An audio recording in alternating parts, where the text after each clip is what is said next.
Muy buenas tardes. Continuando con nuestra mesa de sesión, vamos a presentar la mesa número 6, Pilar Viviente. Ella nos hablará en su conferencia sobre los rodetes. Ella es una artista multidisciplinar y ha trabajado en la generación de la reflexión. Es una prominente artista española desde los años 80. Ha ganado muchos premios como el Best National Degree en 1987. Ella también ha participado en un sinnúmero de congresos, publicaciones y artículos. Trabaja y colabora con diferentes revistas nacionales e internacionales. Ha trabajado en proyectos públicos y privados en diferentes museos como el MACBA y otros de gran relevancia.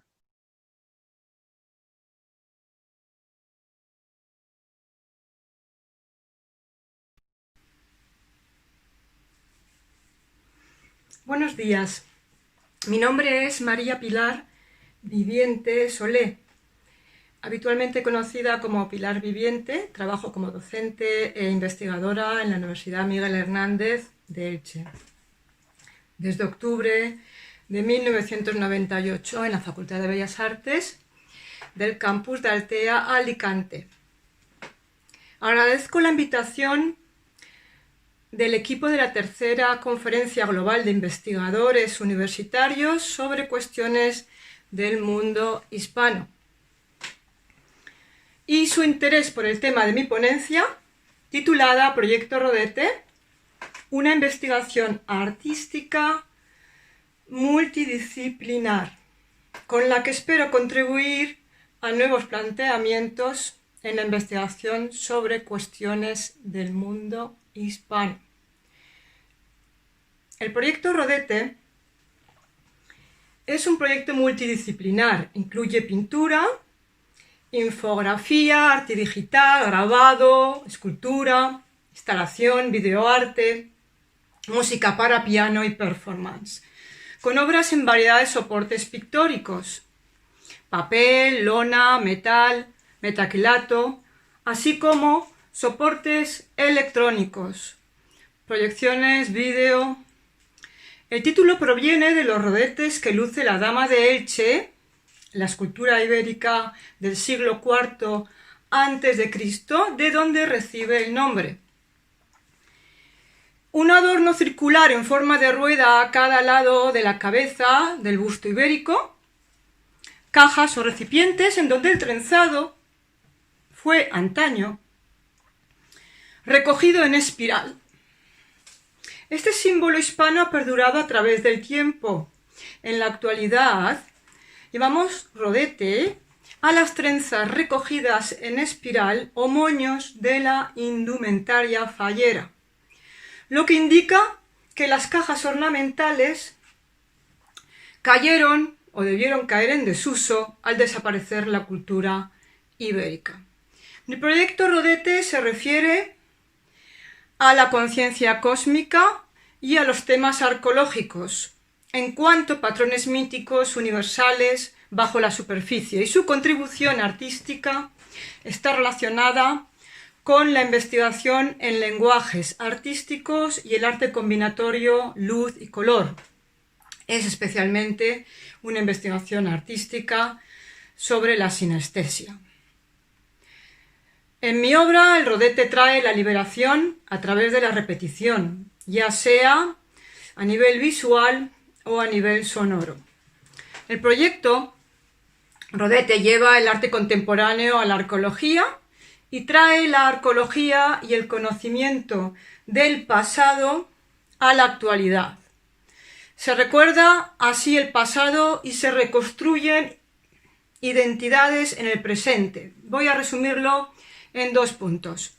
En primer lugar, por un lado, el diseño geométrico de las cajas o rodetes de la síntesis greco-ibérica del busto de la Dama de Elche hace referencia a la geometría sagrada de civilizaciones desaparecidas como la Atlántida de Platón o Arcaim, el Stonehenge ruso. La estrecha relación entre los símbolos de la espiral y la rueda y el propio diseño me llevó desde un principio a relacionar los rodetes de la Dama de Elche con el mandala. Encontrarán un estudio detallado sobre el simbolismo del rodete, arcaísmo y el mandala en mi publicación Rodete, The Spiral Path, Tribute to the Lady of Elche, Socialist Factor 32-34 January 2018. Este es también el título de mi exposición individual celebrada en el Centro de Interpretación del Parque Arqueológico de la Alcúdia, en Elche, del 15 de diciembre de 2017 al 7 de marzo de 2018, en el Museo Arqueológico, que alberga una copia de la Dama de Elche. La escultura original fue hallada en la Alcúdia, pero se encuentra en el Museo Arqueológico Nacional de Madrid. El propio título de la exposición anuncia la relación íntima entre la espiral y los rodetes, ruedas, de la Dama de Elche. Este ornamento sigue un poderoso patrón universal. Es mucho más que un mero adorno. Como ocurre con frecuencia en las artes decorativas, tal y como demuestra en su libro El sentido del orden, un estudio en la psicología del arte decorativo, el profesor Gombrich. Ruedas ornamentales como las de la Dama de Elche, aunque simplificadas, pueden verse en la Dama de Guardamar, entre 400 y 370 años antes de Cristo. También hay damas ibéricas con atavíos similares a la de Elche, pero sin ruedas, como la Dama de Baza, encontrada en una cámara funeraria y también datada en el siglo IV antes de Cristo.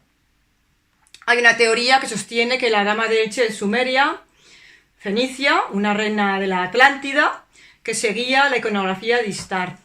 Las orejeras serían típicas de la Atlántida. Esta iconografía aparecería en distintas partes del mundo con variaciones morfológicas, incluido en los budas.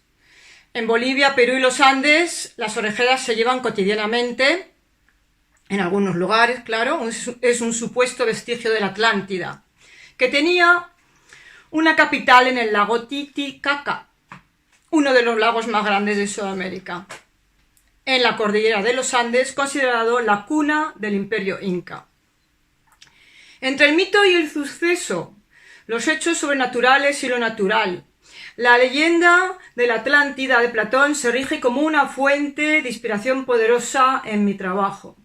Los rodetes expuestos en Basel en el 2019, el pasado diciembre, con la Galería Paul Cabezas de Nueva York, hablan de la Atlántida y han sido motivo de un poema que he publicado en el artículo Miami Art Week 2019, Art Basel and Art Fairs on the Americas Riviera, en la revista Socialist Factor, de la que soy contribuidor editor, en enero de 2020.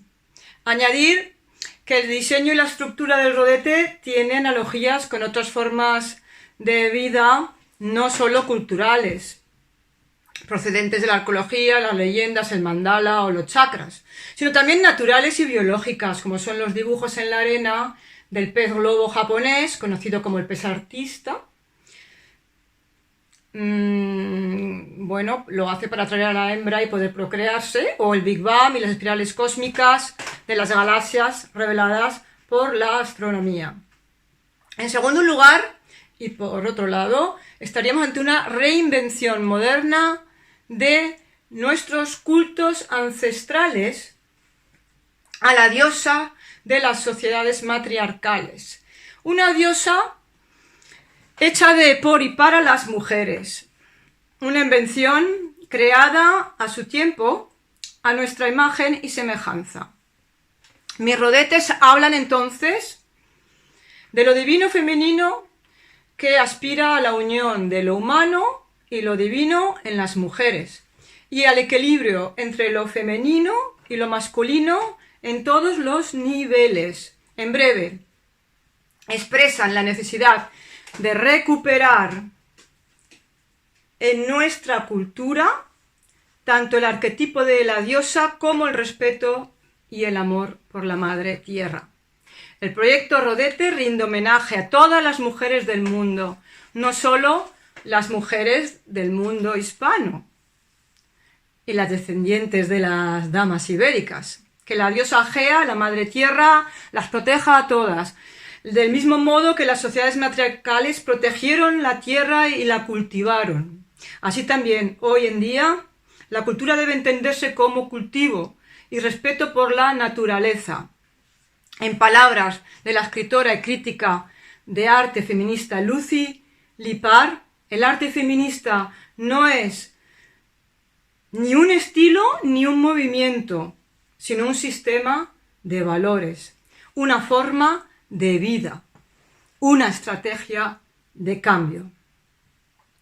El proyecto fue presentado desde una perspectiva feminista en la conferencia La fruta prohibida, Mujeres Artistas, Mujeres Feministas, que impartí en el Instituto Aragonés de Arte y Cultura Contemporáneos el 23 de mayo del 2019,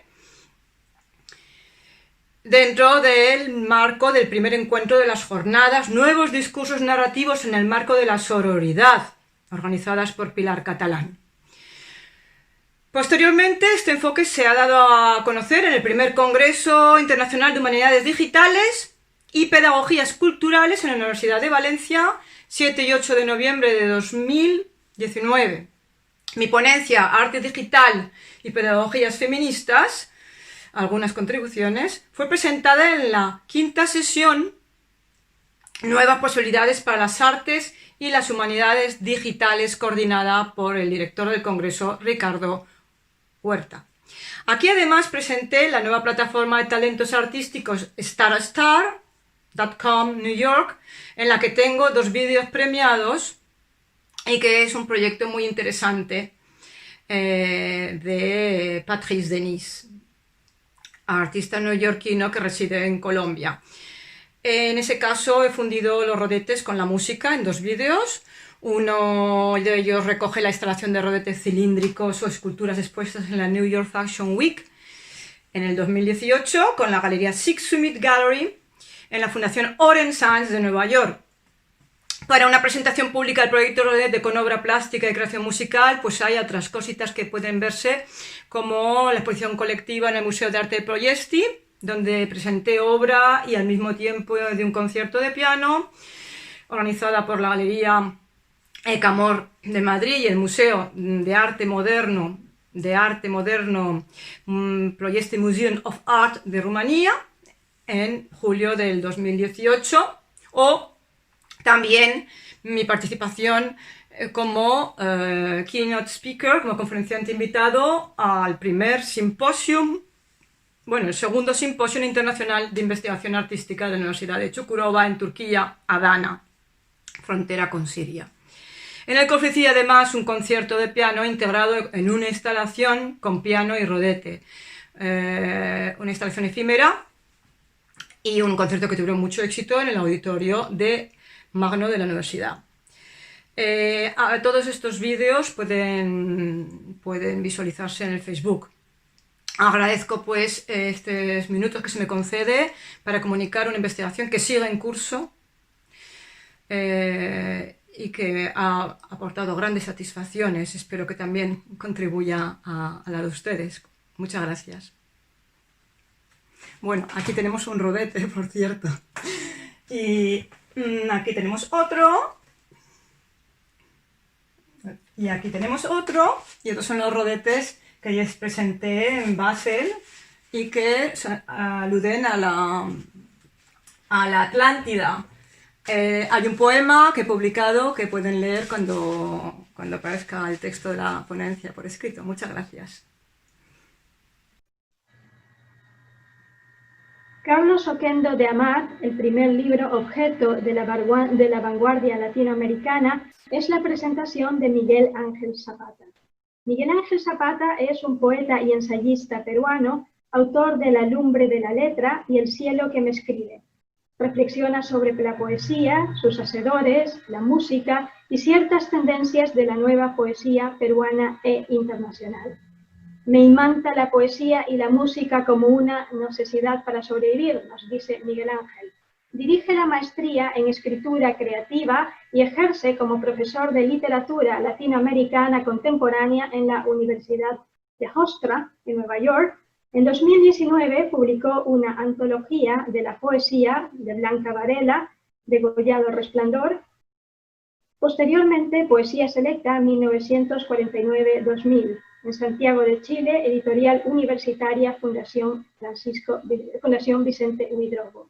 También ha publicado un nuevo libro sobre poemas, Un árbol cruza la ciudad, con Máquina Purísima, en 2019, que ha sido traducida en inglés como A Tree Crosses the Cities por New York Poetry Press, ahora en el 2020. Esta traducción ha sido hecha por Gwen Osterwald.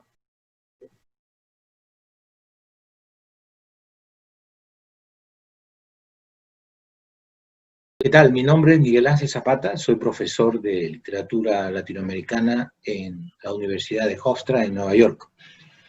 Mi ponencia se titula 5 metros de poemas, libro único objeto en la vanguardia latinoamericana, de el autor peruano Carlos Oquendo de Amat. Y esta ponencia es parte del tercer Congreso Global de investigadores, de profesores investigadores sobre temas hispanos. El tema central es ubicar este libro único, publicado en 1927 de Carlos Oquendo de Amat, 5 metros de poemas. ¿Por qué es un libro único? Porque justamente se adecúa y se adapta a uno de las primicias de la vanguardia, que era una palabra, una expresión acuñada por Apollinaire, que era el camino entre el orden y la aventura, ¿no? Entonces, el libro se ubica dentro de la aventura en el sentido de que el formato de la edición, en la cual participó directamente el autor, el poeta, se despliega y se abre como un acordeón. Y llega a medir aproximadamente, no los 5 metros, pero sí más o menos 3 metros, ¿no? La forma sería que la estructura tipográfica de los poemas, en algunos, tienen una conexión con la disposición versal de la vanguardia. Poemas que ya había publicado Apollinaire, que había publicado en el ámbito hispano Vicente Huidobro. Pero estos poemas, no todos los poemas se ajustan al tema de la vanguardia específicamente como desorden, sino que hay unos poemas que pueden ser leídos, pudieron haber sido leídos en el año 27, en las primeras 2 décadas del siglo XX, y ahora son leídos como poemas actuales, ¿no? Poemas como Madre o Compañera son poemas prístinos, diáfanos, que al mismo tiempo concentran una complejidad extraordinaria. También voy a rastrear en mi presentación de dónde nace la participación del artista, del poeta, en el diseño de sus propios libros. Por supuesto que un pionero en ese campo es William Blake, el poeta romántico universal William Blake, que era un gran grabador de libros, ¿no? Entonces sus Songs of Innocence y Songs of Experience fueron diseñados por él y fueron, la palabra más hermosa sería tallados, impresos, grabados en 31 láminas, a todo color, ¿no? Dibujo, alusivo al poema, extraordinario. Luego, otro antecedente importante sería la presencia del futurismo ruso, en el sentido de que también muchos de los poetas futuristas rusos, que tenían una conexión bastante fuerte con Francia y el resto de los países donde la vanguardia emergía de manera explosiva, también se dedicaron a diseñar sus libros, inclusive a hacer una especie de dibujos, pinturas, dentro de la página, ¿no? En una página un dibujo, una acuarela, una pintura, y en el otro lado de la página el poema mismo, ¿no? Entonces eso fue un antecedente extraordinario en la vanguardia, en el diseño de libros, pero el libro como tal, el libro objeto, sería en América Latina, un pionero sería este libro, 5 metros de poemas, de Carlos Oquendo de Amat. Obviamente, y está probado, que Oquendo sí conocía la poesía de Mallarmé, había leído traducciones de los surrealistas en Lima, porque en Lima se publicaba una revista muy importante que era Amauta, dirigida por José Carlos Mariátegui. Y también había leído a Vicente Huidobro, a Apollinaire, pero no se sabe con certeza si él conocía a los futuristas rusos, ¿no? Eso está en duda, pero el libro como tal, de verdad, es un libro único y lo estudiaremos de tal forma. Desde la aventura, que es la manera como está diseñado el libro, y desde el orden, y yo diría más bien el desorden, porque hay una mezcla de poesía de vanguardia dentro de 5 metros de poemas, y también hay un poema que puede ser leído en el 1900, como puede ser leído en el 2001, con el mismo efecto y la complejidad emotiva que tenía desde su primera publicación. Ángel Martínez de Lara es profesor en la Universidad Técnica de Loja. Se doctoró en Filosofía y Letras en la Universidad Autónoma de Madrid, España. Tiene una licenciatura de Filosofía Hispánica en la Universidad Complutense de Madrid y una titulación de Historia de la Inquisición por la Facultad de Derechos de la Universidad Complutense de Madrid.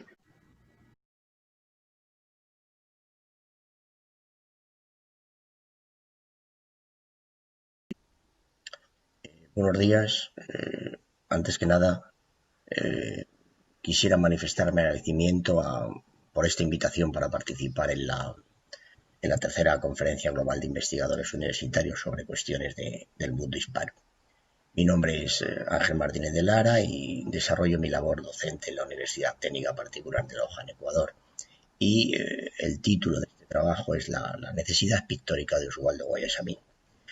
Podríamos afirmar que su obra parte de Velázquez, recorre Goya y se asienta en Solana y Picasso y concluye en el propio Guayasamín. De tal manera que a caballo entre lo indígena y lo mestizo, Oswaldo Guayasamín experimenta esa extraña dificultad trágica en la que la muy selecta sensibilidad de algunos señalados seres humanos, Guayasamín es sin duda, estriba de pasar de la nada al nacer. Podemos señalar que este nacer es pretender hacer real el sueño y valga para ello cualquier sueño, todo sueño, proyectando en él como ser que aspira dentro de la extensión de aquel a la posesión del universo. Para Cambó Darnard siempre las manos han caracterizado la sensibilidad de los pintores y son las de Guayasamín las que nos hablan bien de la melancolía, bien de la angustia, de un vacío sentir originario de un mundo indiscutiblemente herido. En la evolución pictórica de Guayasamín le da un lugar central al arte y a cada una de las disciplinas les asigna un lugar en el tiempo y un muy amplio sentido estructurador del conocimiento. Es en la pintura donde el arte adquiere noción de sí mismo en su instancia histórica, de alguna manera desgarrándose, ¿no? Así Guayasamín concluye que este siglo oscuro y violento que nos ha tocado vivir me ha obligado a llenar mis cuadros de una inmensa tristeza. Es ahí donde su pensamiento, que no intenta imponer dominación, sino advertir de las posibilidades, de los caminos de la oscuridad y de la claridad. La realidad pictórica de Oswaldo Guayasamín avanza y retrocede y su acción queda marcada por constantes dosis de mesurada violencia. No exenta de esa sentimentalidad que circuye al hombre con la pasión como ingrediente esencial de lo humano. Cada retroceso es una búsqueda de una unidad que avanza en la medida en que lo retrocedido se destruye en aras de múltiples dinteles. Allí donde su ofrecimiento queda plasmado ante la vida con el padecimiento de la hambruna que que a ésta obedece. Aun y a pesar de sus muy incesantes vicisitudes, no se percibe el más mínimo atisbo de desesperanza, quizá porque Guayasamín se apoya en la mediadora figura del dolor ajeno. El ansia y la avidez de todo es el hambre originaria de Guayasamín. Su nacimiento es solo como pintor, de tal manera que como hombre es un sacrificio a la luz, pues al mirar hacia afuera nos invita a que prescindamos de lo más hondo de nosotros mismos y demos al centro de nuestro ser el nacer, el renacer que el sacrificio de ver el mundo en torno produce, ya que junto a la luz pues siempre caben las tinieblas. La luz que ilumina desde fuera no desvela la conciencia de lo más insondable de nuestro ser. De tal manera que el hombre contemporáneo, nos dirá el propio Guayasamín, vive dos dramas. El uno es de piel hacia adentro y el otro de piel hacia afuera, que al final son solo uno, la angustia del tiempo que nos ha tocado vivir. En esta argumentación de marcado tono existencialista, la que nos muestra Guayasamín con certera convicción de que el nacimiento o renacimiento da a su conciencia el horror que la escisión de la luz y la oscuridad contiene. Valga sino lo que así nos dice el propio autor, ¿no? El propio pintor. Mi pintura es para herir, para arañar y golpear en el corazón de la gente, para mostrar lo que el hombre hace contra el hombre. El lenguaje pictórico, en tanto suma de categorías y relaciones, organiza la realidad y le da sentido al espacio en donde el hombre habita. Tanto el lenguaje pictórico, si bien establece delimitaciones, la gran cantidad de combinaciones posibles, pues también implica poner en juego los límites de su estructura, lo que significa una ampliación de la percepción y el conocimiento. La capacidad creativa no es otra cosa que la constante modificación de ese guayasaminiano lenguaje, lo que permite descubrir y atravesar los límites de la experiencia. Su dialógica pintura es fundamental en este aspecto. Se trata de una forma de crear e intentar trascender los objetos no como mera descripción o expresión, sino como por el hecho concreto y vivificado del ser en su lugar. Se puede inferir, por lo tanto, del hacer constante de su pintura y ante cuya monumentalidad se detiene y vuelca cuanta sombra y luz en sí encierra, lo que no representa una intención mística o meramente estética, sino que la elección de este tipo de lenguaje está necesariamente asociada con la indiscutible determinación del pintor en su búsqueda de un conocimiento de profundidad, de ardiente himno, de vehemente canto, para que cruja la vida en pasmos deshojados y para que acreciente el urgido enigma del llameante e inextinguible corazón del hombre. Su razón pictórica, pues, es intrínsecamente vital para su proyección e intención, que busca en la imagen y en la imaginación expresiva dar con una forma humana específica para la lectura de todas las agonías. De esta manera la idea depende de la expresión en la que el más mínimo quejido anuncia la presencia de cada día y se construye por ella, y su valor ordena el espesor de su apariencia, que está en íntima relación con su perceptible alquimia. La idea no es solo su formulación y transparencia, sino el alcance de la expresión que arriba y abajo recorre el alma, combatiendo la libertad y asalariando la vida. Ello define, por lo tanto, su volumen y su verdad. Su creadora pintura es el fruto de esta concepción de vida revelada que se abre a todo lo existente.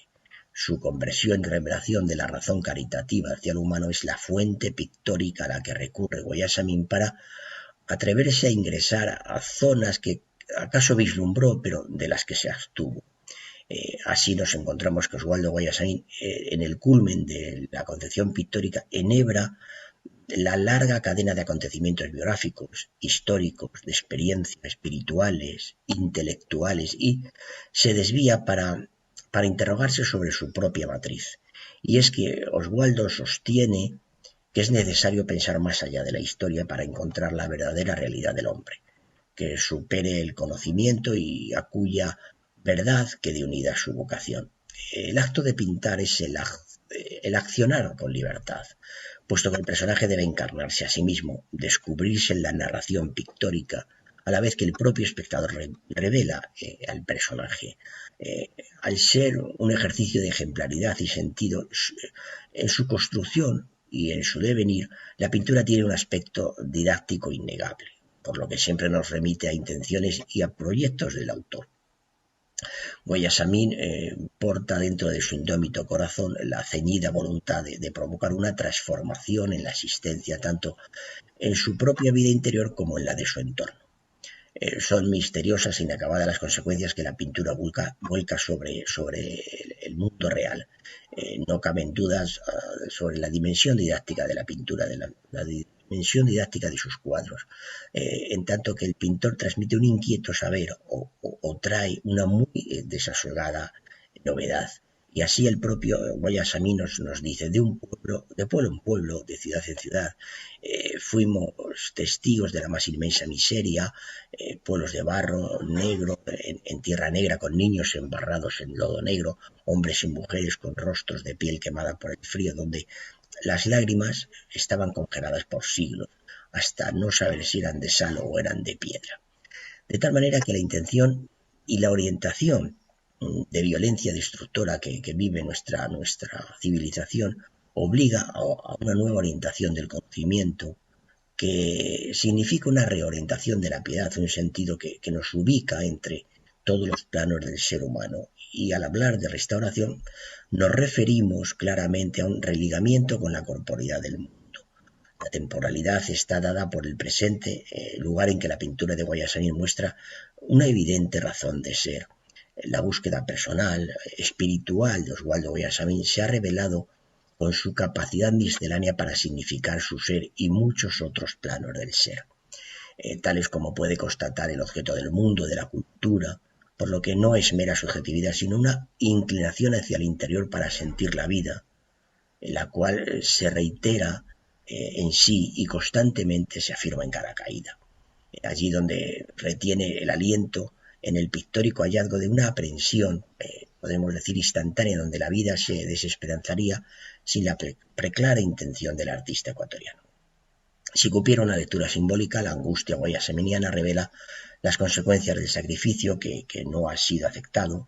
La soledad del ser humano entonces proviene de una primera separación, por lo que él ha sentido en muchas etapas de la pintura, digamos, el desamparo de Dios, o ha concebido necesario el amparo de la naturaleza.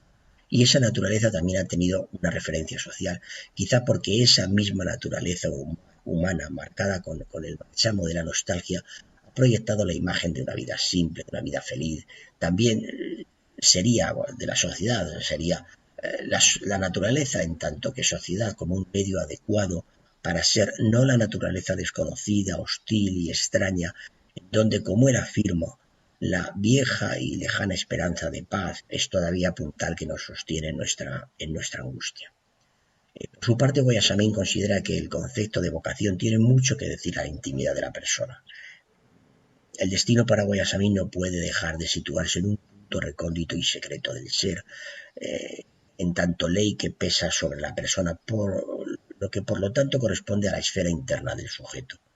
De tal manera que amor y esperanza son para Oswaldo Guayasamín claves de la existencia humana, con lo que se contrapone a la idea proveniente del expresionismo, acaso reduccionista, de restringir los aspectos íntimos a fenómenos de características psíquicas, porque él nos dice, mi pintura no es fácil, no es de cartel, pero yo puse allí toda mi alma y reflejé los temas más eternos como el odio, el amor, la ternura. De tal manera que son los sueños los que sostienen tanto la multiplicidad de los tiempos y la pintura creadora, que posibilita al hombre la recreación de la persona y la transformación del destino en paradigma moral que brota desde el interior del ser humano y no desde el exterior. Al concepto orteguiano podemos afirmar de tiempo limitado finito, dado que el hombre no es naturaleza, sino un proceso histórico, por lo que es proyecto para ser circunstancia, que presupone la imposibilidad de un retorno en la vida del hombre, en la misma historia. Guayasamín responde ya paleta en mano que no es el tiempo la cuestión principal, sino que el tiempo es el medio de desarrollo de la vida y que es la ausencia lo que falta a la realidad y a la existencia, aquello que compone la unidad de lo real. Guayasamín rescata la idea de la unidad, de la realidad, porque considera que con ella se recupera lo vivido, puesto que todo pasado alguna vez estuvo en el presente. porque su retorno puede liberar a la conciencia. La recuperación de lo vivido implica necesariamente un nuevo renacimiento, una renovación de la conciencia. Él afirma, pues para nosotros los indios la muerte es una consecuencia de la vida y enterramos a los muertos como se entierra una semilla. Desde otro punto de vista, él afirma al mismo tiempo, tengo dibujos, apuntes, bocetos y necesitaría 200 o 300 años para pintar estos proyectos de cuadros que sé que no podría hacerlo y eso de alguna manera me angustia. De tal manera que la pintura no es solo su formulación y transparencia, sino el alcance de la expresión. Ello define su volumen y a su vez define su verdad. Por eso busca en la historia de la cultura las razones y los impulsos que determinan el comportamiento humano para superar el continuo padecimiento del hombre que no puede atravesar determinadas metas.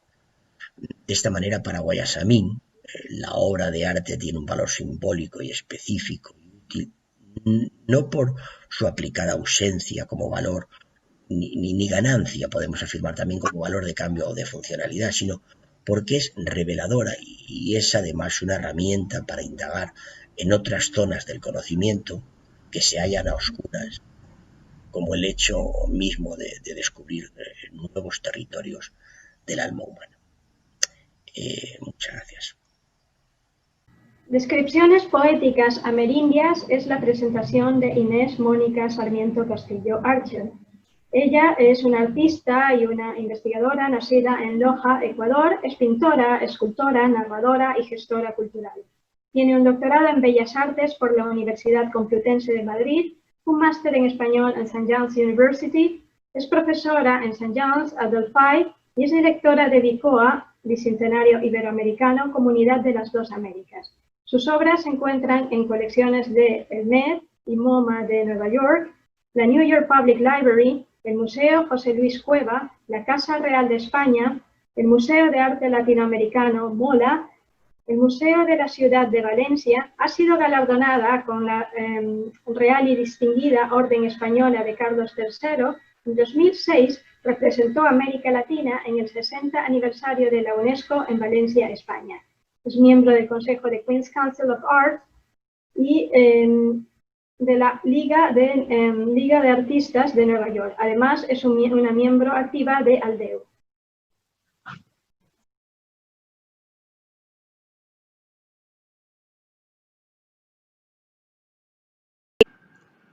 El tema que voy a presentar se titula Descripciones poéticas amerindias, el manifiesto de la identidad.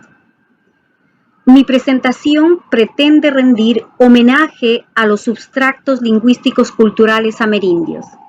En efecto, en esta ponencia presentaré especial atención a la actualidad y analizaré algunos ejemplos que han mantenido viva la memoria histórica amerindia y han preservado su patrimonio inmaterial. En mi ponencia adopto una percepción sociocultural con el propósito de crear una fuente que conecte entre las distintas identidades hispanoamericanas, su riqueza expresiva y la manera de percibir el español como una lengua integradora para los habitantes de origen hispano que viven en los Estados Unidos, invitando a redescubrir una variedad en la unidad del lenguaje debido a los substratos lingüísticos precolombinos. En esta ponencia tenemos una visión global para que en lo posterior enfatizar en los rasgos poéticos de cada una de las lenguas y de las zonas más importantes de las culturas hispanoamericanas en los Estados Unidos, lugar donde surgen movimientos culturales establecidos por latinos de distintas nacionalidades enfocados en su promoción cultural, como tenemos escritores, poetas, artistas, gestores culturales que trabajan desde sus respectivas áreas para resaltar la belleza e importancia de una migración latina multicultural, que a pesar de que está marcada por las limitaciones sociales y económicas que han originado estereotipos sobre los latinos y su lengua, ha sabido mantener la individualidad desde lo global, debido al trabajo interno de ciudadanos que buscan fortalecer y prevalecer los sustratos culturales de las naciones amerindias. La defensa del idioma forma parte de la lucha de los derechos humanos y el derecho lingüístico, que es uno de los cambios de diversos gobiernos están desarrollando programas de educación bilingüe e intercultural, por ejemplo, de reconocimiento de las lenguas indias dentro de las leyes que preserven el patrimonio cultural territorial. Esto lo están siguiendo países como México, Bolivia, Ecuador, Perú, Paraguay, entre otros. Una acción fundamental para reconocer el origen de las distintas culturas y su riqueza. En el ámbito poético, percibimos la riqueza de estos dialectos y cómo influyen en la sensibilidad natural de las descripciones del entorno, del respeto a la propia historia y del deseo de transmitir una transformación a generaciones futuras cuya misión será la de preservar los valores insertados en las creencias religiosas, incluso mágicas, en los textos poéticos, leyendas y cuentos tradicionales. Se puede apreciar una intertextualización que fluye de lo positivo al desencantamiento del mundo exterior, en un proceso de creación racional con un carácter práctico. El desarrollo de la formación ética descodifica los conceptos ambiguos dados por el encuentro o fusión de culturas. Los diversos pueblos amerindios tienen su propia lengua, han influido en el éxito en español, en su área de distribución y a la vez en el suyo han incorporado palabras del español con las distintas lenguas autóctonas como el quechua. No puede hablarse de influencia lingüística, excepto en el campo léxico. Con respecto a las gramáticas, en las lenguas amerindias, en los estudios no solo se resaltan las semejanzas y las diferencias entre el lenguaje amerindio y español, europeos, sino que también tomamos parte del discurso en torno a la naturaleza del indio americano. Este, a su vez, fusionó su lengua con otras, como se apreciará en las descripciones gramaticales de las lenguas amerindias que analizaremos desde los diversos estudios comparados. Por ejemplo, en la época del primer encuentro de las dos culturas, la americana india y la europea, se rechazan ciertos vocablos con un tiempo en virtud a estigmatizar ciertas acciones. Las acciones de España en América incluían la educación y la evangelización de los indios. En este sentido, los evangelizadores, para subsanar las carencias gramaticales y catecismos de la lengua indígena, aprendieron ciertas descripciones gramaticales de las lenguas americanas. O sea, los españoles que vinieron aprendieron este idioma para poderse entender, para poder dialogar, cosa que favoreció su comparación con el castellano y el latín. Esto representó además en una mayor interpretación de las distintas lenguas como género, un gran material que permitió al día de hoy que tengamos muchísimas investigaciones de distintas expresiones lingüísticas. Zimmerman en 1994 y Schachtjes en el 2000 dicen que dichas descripciones gramaticales están basadas en una comparación lingüística entre lo lleno, entrando de lleno en el discurso en términos de adentrarse en la propia naturaleza del indio. Precisamente, algunos gramáticos recurren a las similitudes y a las desemejanzas entre el latín, el castellano y las lenguas indias, con miras a desmitificar a estas últimas y a ensalzar a sus hablantes.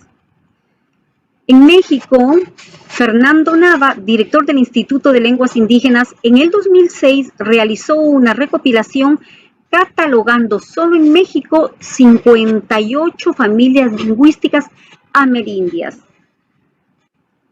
Ante esta diversidad es importante reconocer las lenguas originarias con el objetivo de valorar la identidad amerindia.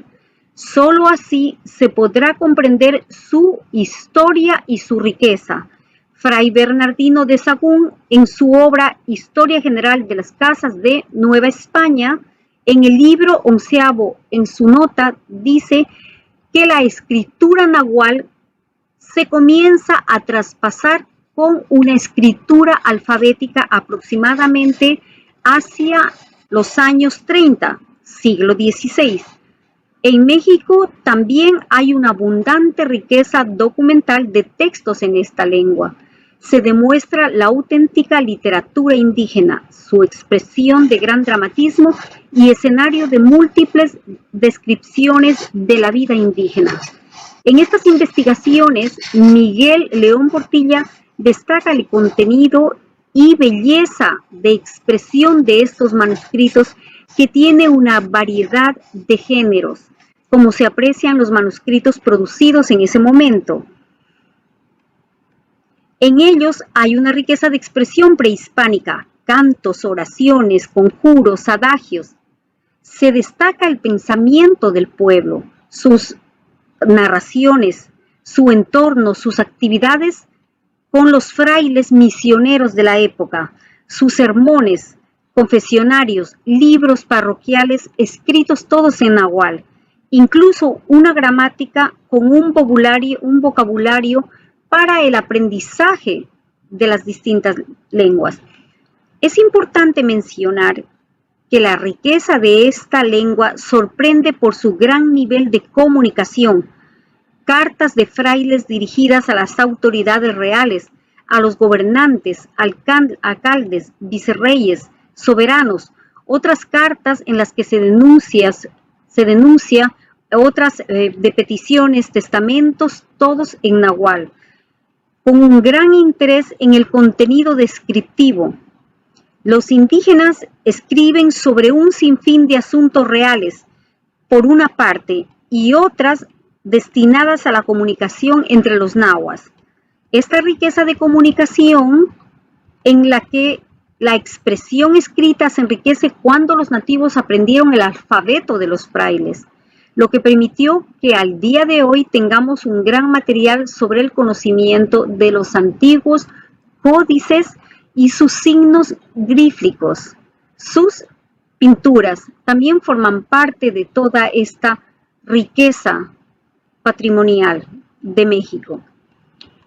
Sus escritores, investigadores que nos acercan al Cuicat, según Portilla, su obra está dedicada a los cuicats y a los cantares, con una expresión del pensamiento indígena, creando una simbología de los que nos llevan al viejo mundo, quienes dejaron relatos como cuerpo testimonial de la conquista, testimonios de una visión de los vencidos y otros documentos históricos de los sabios de la época, como Hernando Alvarado de Soxomoc, Chimanpaink, Cautle Hawinitzin o Cristóbal del Castillo, quienes escribieron la mayoría de las obras en náhuatl, destacando que las aportaciones de los frailes Bernardino de Sahagún y sus discípulos del Colegio de Santa Cruz de Tetrololco hicieron importantes transcripciones de los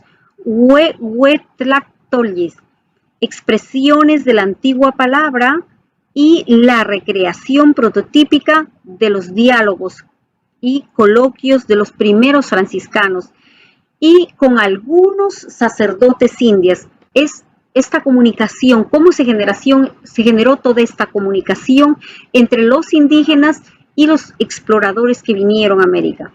Desde el Nica Mopúa hay un sinnúmero de códices incluidos en la poética, descrita en el Nica Mopúa, que está basada en la imagen central de Tonantzin Guadalupe, desde mediados del siglo XVI. Recrea las 4 apariciones de la Virgen María a Juan Diego en el Cerro de Tepeyac. A lo largo de la historia se han considerado que estas composiciones tienen un diálogo directo que gira en torno a los testimonios de las apariciones guadalupanas. según Miguel León Portilla, fue escrito por un buen conocedor del antiguo pensamiento nahual. Agrega y que coincide con los expertos que fue escrito por Antonio Valeriano. Este documento recrea la historia de cómo y por qué surgió la adoración a Tonantzin y por qué a lo largo del tiempo ha permanecido este ritual con una gran atracción. Lo cierto es que fuera de toda discusión entre creyentes guadalupanos y antiaparicionistas, se puede considerar que este documento es una joya de la literatura indígena del período colonial. En cuanto a la poesía, para hacernos una idea de la riqueza del lenguaje en México, mencionaremos algunas de las más destacadas y partiendo de los amplios estudios realizados por Miguel León Portilla, experto conocedor y defensor de las lenguas madres de México, en especial del náhuatl, que nos presenta una estructura en la que se destacan 13 poetas mayas de la época prehispánica. Entre ellos, Chuahuatzin de Tepechpan.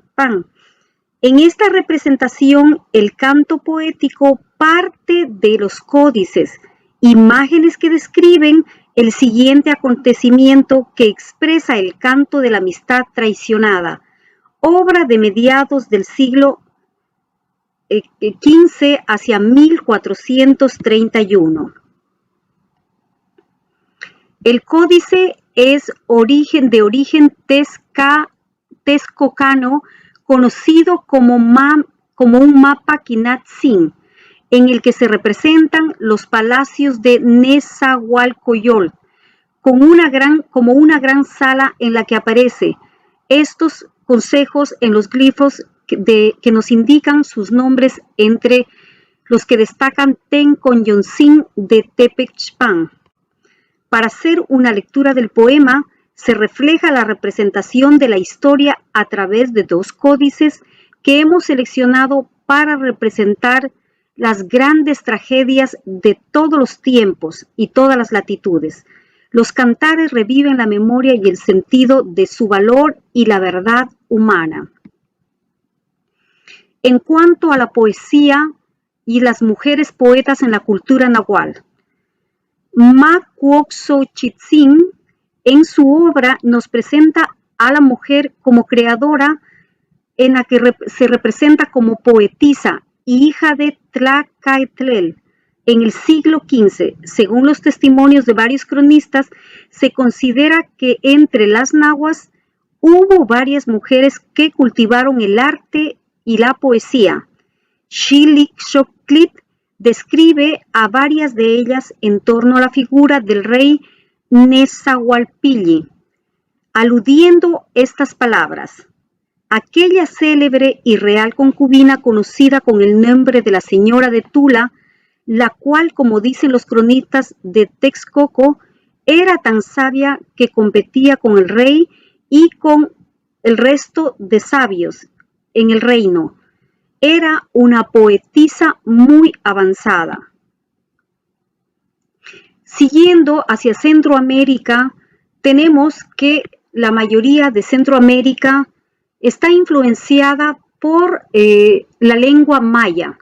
Así, acercándonos a Guatemala, por ejemplo, es un país multilingüe que cuenta con un total de 24 idiomas, 22 son mayas, más el idioma xinca, el idioma garifuna o el castellano.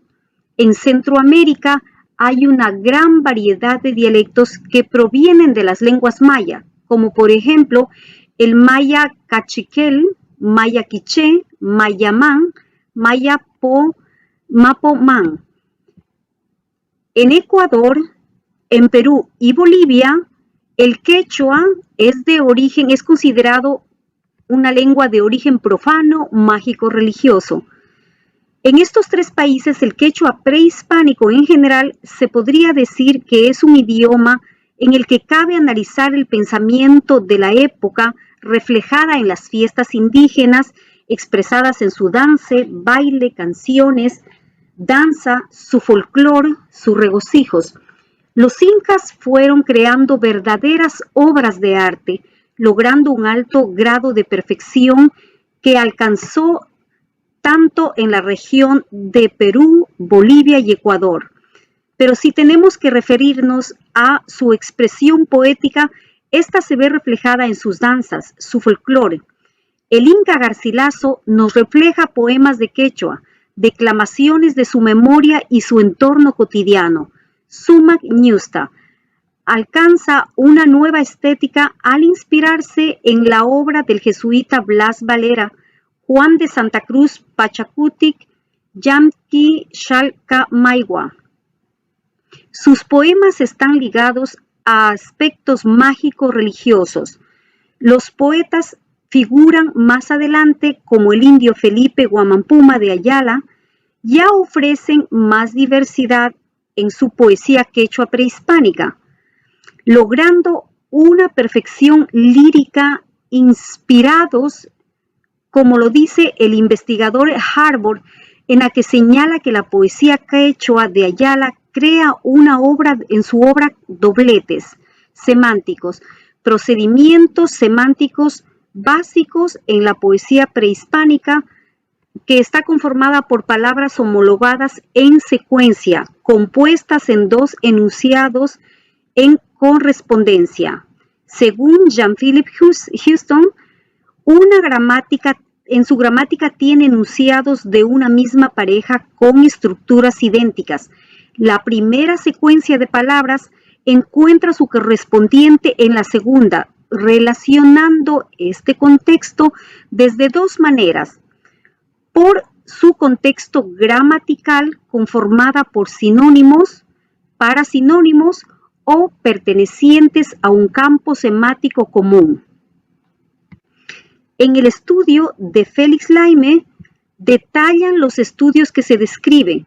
Felipe Guamampuma de Ayala, su obra poética que pertenece a este cronista indio, se representa como un género de canto, refleja la forma antigua de bailar de los indios, específicamente cuando van a trabajar a las chacras en comunidades, como son la de los caciques, fiscales o aquellas en las que donde tienen una convivencia en la época. El poeta las canta en sus obras escritas en un dialecto aymara que irá teniendo ciertas particularidades, sobre todo en la movilidad de las personas cuando éstas se van aproximando a otras poblaciones donde se habla el quechua. La obra de Ayala es una poesía que parece pertenecer hacia una corriente laica y hacerla independiente de la tutela eclesiástica. Este análisis parte de la expresión de su poesía profana, por su expresión, por su temática y por su origen dialéctico. Sobre los textos aymaras de Guamampuma, del altiplano cerca de La Paz, Ferrer menciona las características personales del poeta al expresarse en un dialecto de una lengua aymara a la que Farel denomina cusqueño o ayacuchano y que en la actualidad se ha perdido, y otro como el collaguat, dialecto utilizado por Fray Jerónimo de Oré, en la que cabe mencionar que este dialecto en Bolivia se denomina collas, y hay otras variantes más modernas como las collavías.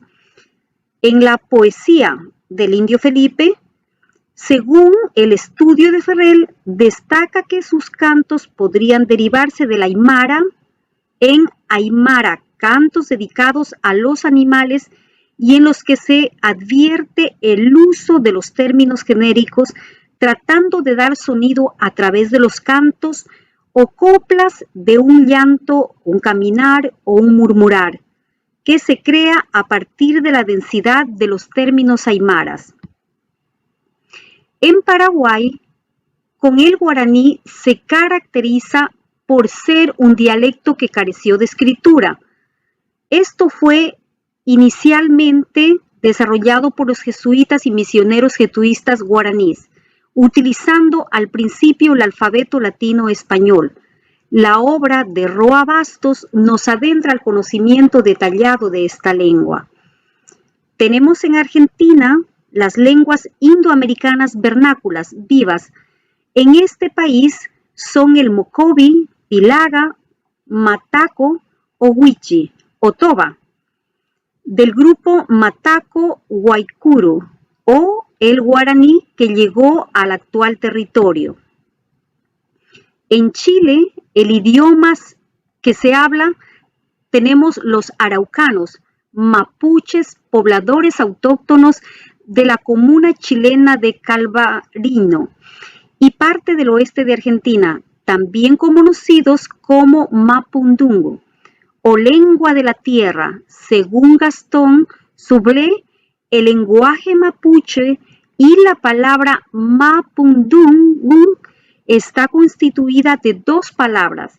Wen chungwen es el ácopo de que no significa cielo y chu, derivado del verbo chun, que significa contraer. En conclusión, el hombre es un cielo contraído en un cuerpo y según el mito fue lanzado sobre la tierra a convivir con la naturaleza. Esta conclusión de los distintos cronistas indios, que tienen un lenguaje más pulido, se debe a la influencia de los frailes que entran en contacto y van puliendo y enriqueciendo el léxico. Para centrarse en la revisión de las lenguas amerindias y a través de su poesía poder conocer su sonido, estructura, composición, destacando en cada lengua una energía especial para comprender lo que hace diferente una lengua de otra y por qué es importante el estudio y la defensa de una lengua. León Portilla decía que cuando muere una lengua, muere una cultura, muere una identidad. Gracias.